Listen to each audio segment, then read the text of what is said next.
Why are you here? You have a PhD? Why are you here? You went to Princeton? What are you doing here? I get asked over and over at my school by students and staff members. Why are you here? What does that even mean? Why am I here on Earth? In New York? In this career? Where should I be? Do I not belong? I used to ask myself many of these same questions in different life situations. In college, in graduate school, perhaps starting a new job. Do I belong here? What am I doing here? Am I smart enough? Can I accomplish this? Can I make this happen? See, questioning is at my core. I like to apply scientific thinking to everything. I'd consider myself a scientist, both academically and personally. I grew up a science nerd, like many here. It was the subject that could get me the answers to most of my questions, and I had many. I nagged my parents, teachers, everyone. Many questions were met with, "No one knows," "That's still unclear." Well, who was going to find out? I needed answers. When I think about it, the responses I often got: our bodies are made of cells, vague mentions of DNA, casually saying our immune system interacts with foreign molecules, just wasn't enough. I needed to know more. In school, I know I must have annoyed my AP Bio teacher. At the time, I definitely thought teachers did, or at least should, know everything about the subject they taught. He did not. And I'm pretty sure he didn't like that my incessant questioning continually brought that to light. So my frustration with how much was still unknown and his inability to answer every single question that I had led me to believe and decide a PhD in biology was necessary. Once I figured out that research scientists were the people who were studying to know more about so much that's still unknown, I knew that's what I wanted to do. So every day I stand before my students, wanting them to imagine new realities for themselves. I have my parents in my ear telling me that I could do it. Who is telling them? When I was growing up, I didn't even realize that everyone wasn't getting the same encouragement at home. It wasn't until a conversation that I had with some college friends that I came to truly understand that most people don't come from this super supportive, driven family that ignores all boundaries, limits, and constraints imposed upon them by American society. In our home, it was clear we were out there to be great. Apparently, that was the exception and not the rule.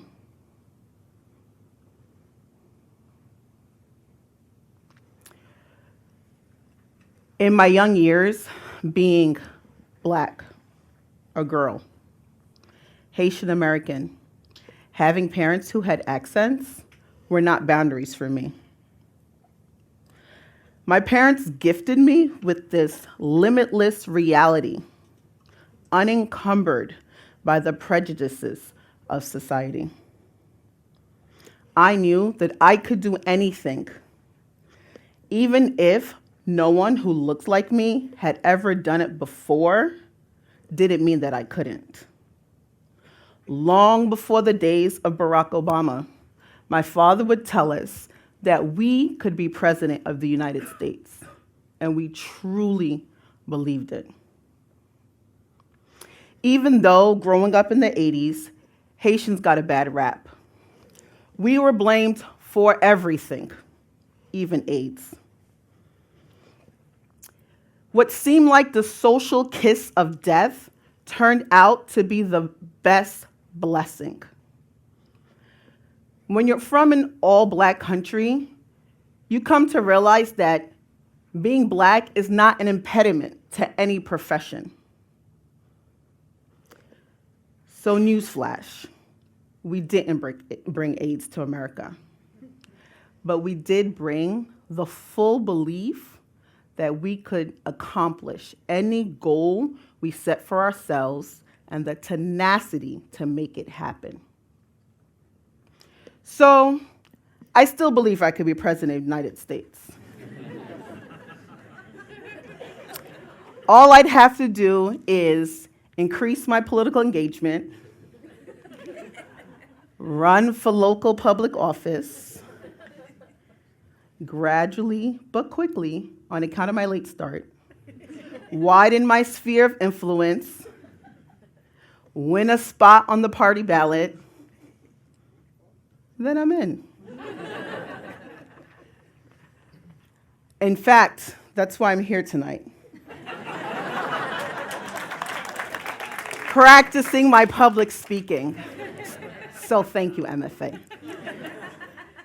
But really, how amazing to feel endless possibilities, yet very comfortable with the choices you have made. And I think that is the essence of my contribution to my classroom. I want my students to know there are endless possibilities available to them. They can accomplish their goals. They too are out there to be great. So I had the privilege to grow, to gain confidence, to work on my academic rigor without being mentally burdened by racism. In other cases, parents choose to share with their children very early on the injustices that exist in society. They have these conversations often hoping that they can provide a warning to help counteract the many negative messages people from non-dominant social cultures face. So here's the tricky part. Which is the best way? What is the best way to raise, teach, and support young minds from disadvantaged social groups to navigate education, career, American society? I don't know. And this is stressful. I don't know the answer.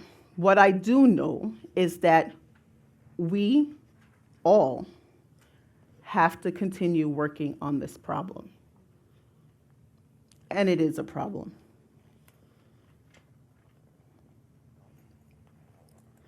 This image hangs as part of a poster in the waiting room of a major hospital here in New York.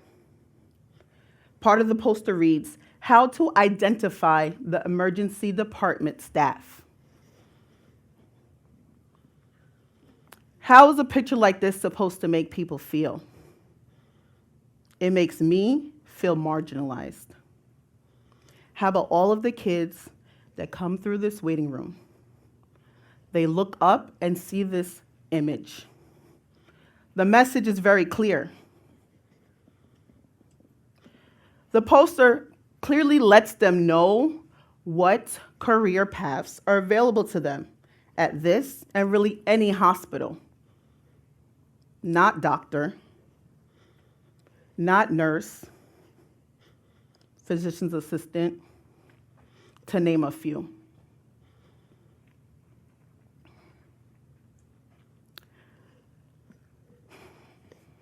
I work hard every day, like all of us, hoping to be better, to better understand my students, to better understand how to teach them, how to help them recognize and exhibit their greatness. This has become my ultimate scientific quest. I make observations,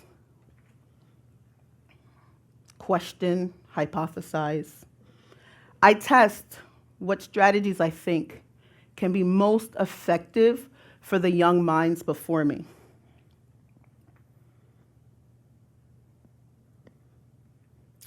I collect and look at whatever data becomes available. In my reflections, I'm led to revisit my hypotheses, deepen my questions, and so the cycle of inquiry continues. It's not a perfect system. So many uncontrolled variables, which we know can be the Achilles heel of experimentation. But it is a system that I've chosen to study. I have a very scientific approach to teaching and learning. I'm not only teaching science, I'm doing science every day. Why shouldn't my students learn science with a scientist? Which brings me back to the original question. Why are you here? I could have followed a different career path.